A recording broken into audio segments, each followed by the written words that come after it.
Dévasté, réduit à un champ de ruines, l'Irak n'a pas dit son dernier mot. À preuve, l'inscription vieille de 4000 ans à Larsa au sud du pays.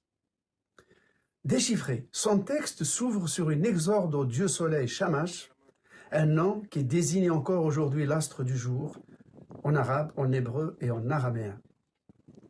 Après les fusils et les sabres, voici donc revenu le temps des pelles et des pioches, à la recherche du trop de temps perdu.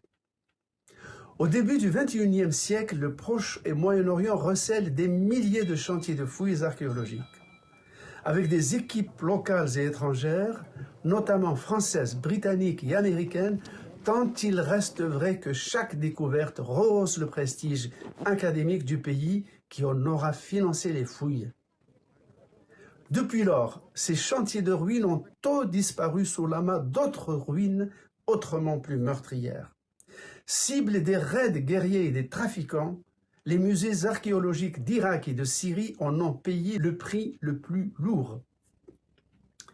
Des dizaines de milliers de pièces, bas-reliefs, statuettes, bustes, bijoux, tablettes et ustensiles antiques ont été soit détruits, soit écoulés dans un marché noir international mis sur pied pour l'occasion.